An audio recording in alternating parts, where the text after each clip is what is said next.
It probably comes as no surprise to anyone that most of my time in December was taken up by Path of Exile 2.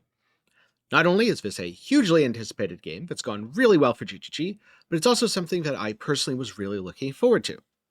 Though I did find time for a couple more things that'll fit in towards the end of the video. Now, when it comes to big games, especially things that I play for 50 or 100 hours, I really struggle to express my thoughts in a concise manner, even after taking notes.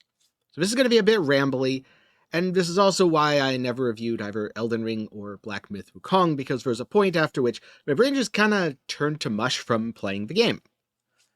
Something that I hope to work on a little bit this year by doing more reviews. But in short, this is not going to be a review of Path of Exile 2, nor am I going to have one for the early access period. That said, I am going to cover the game in the future and maybe even get to the point where I do feel comfortable reviewing it for 1.0. So if that sounds interesting or you want to see what I get up to every month, be sure to get subscribed, and hey, why not leave a like while you're down there? But for now, let's jump into things, starting with the question of, is Path of Exile 2 everything that I hoped for? The answer is yes, but also no. And I know. Before you grab your torches and pitchforks, let me explain. Because a lot of the things that I'm feeling are both because I find myself falling out of love with live service games, that's very much a me thing, and also, Path of Exile 2 is currently in early access, aka beta, so it is, by its very nature, an unfinished product, and some of my complaints are a result of that. Luckily, it's nothing that isn't fixable. So first up, the campaign is everything that I hope for from Path of Exile 2.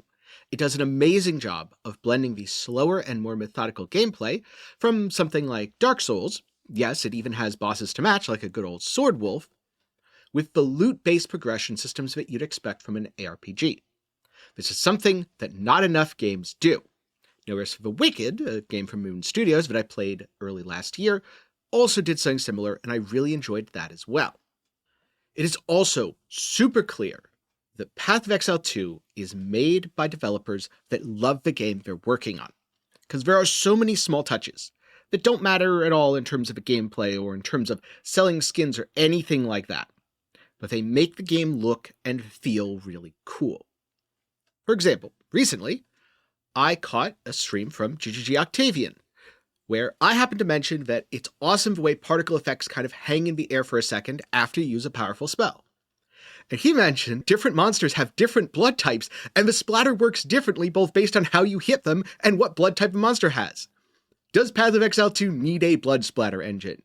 Is there any sort of calculation being done you can use blood from one splatter to damage another enemy? Currently, no, but they made it anyway, and that is just awesome. So, I really loved my first playthrough of the campaign, or I guess I should say my second playthrough. Because initially I was playing a warrior, and it wasn't really jiving with me. It's kind of a whole playing an ultra greatsword build thing. It was slow, it was clunky, and I didn't like it even when it felt strong. So I rerolled Sorceress, and I liked that a lot. In fact, I liked it so much that I still haven't leveled an alt, despite continually saying that I should really get around to it, and I should still really get around to it. Now, at the very start of the early access, the campaign was brutally difficult. Upgrades were incredibly scarce, monsters were very aggressive and hit quite hard, and overall, it was a genuinely oppressive feeling experience. So, very shortly after release, GGG buffed loot. They did some tuning. They've more recently added things like waypoints so that you can teleport around within some of the larger zones. And I suspect all of this is going to make the campaign feel much, much better when I do play through it another time. And since I have been feeling a bit burnt out on live service games, I'm also really glad that the campaign was treated less like a thing that you rush or skip through to get to the end game, and more like a single-player, almost story-based experience. Though, admittedly, the story isn't fully fleshed out yet because we only have Acts 1 to 3, so maybe single-player, gameplay-based experience. And trust me, there's plenty of other games that I love that put gameplay first and don't really have much story, such as the wonderful Brotato. But then you reach the end game, and the gameplay experience shifts entirely. It becomes much faster-paced, and often feels similar to the rocket tag from PoE 1, where you more or less insta-kill every enemy on your screen, or the big scary rare is going to bonk you, you're going to get stunned, and then you're going to get murdered. This is where I'm a bit disappointed with the game in its current state. But, that said, Path of Exile 2 is in beta for the early access period. They also said they had a lot less time to work on the endgame than the campaign, so of course it's not going to be as polished. Yes, players should get more powerful over time. Yes, my character, which is worth about a mirror, should be blowing up the screen. But right now, what feels so jarring is the fact that I was blowing up the screen almost from the time that I entered Tier 1 maps. There was no real point of, oh, this was hard and then it got easy. That happened towards the tail end of a campaign, and then it's, oh, I am a god and I now destroy everything.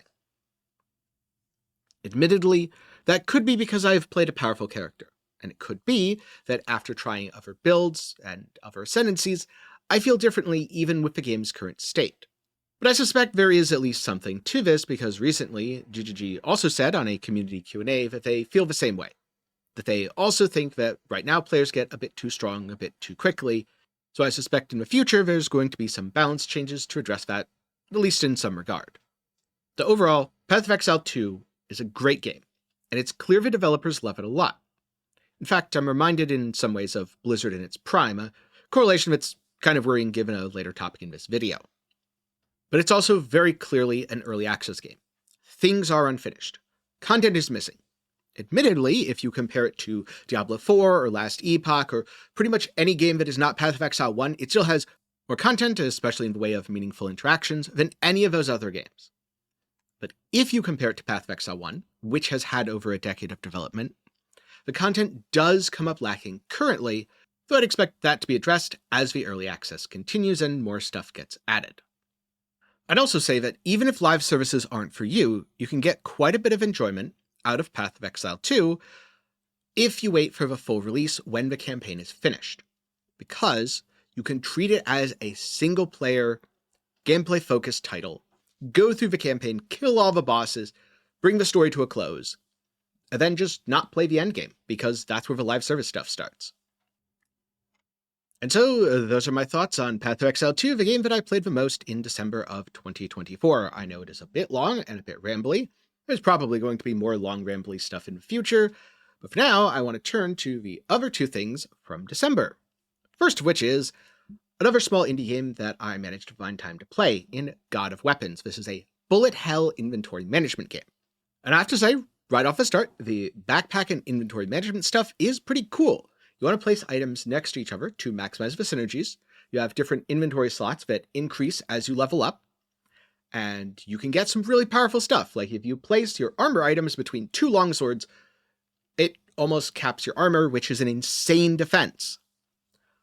Unfortunately, this also results in some very OP combos, like placing all of your armor items between two longswords and adding some lifesteal, and then just face-rolling the rest of the game, which I did on way too many characters.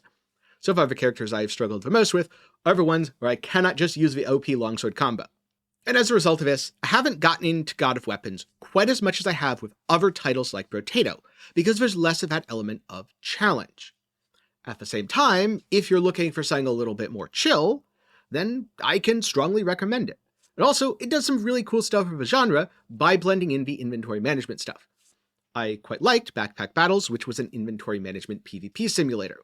I quite like Brotato, which is a bullet heaven game where you are a potato that has an endless supply of guns, and of course uses them in the most American way possible of fighting aliens under the sea.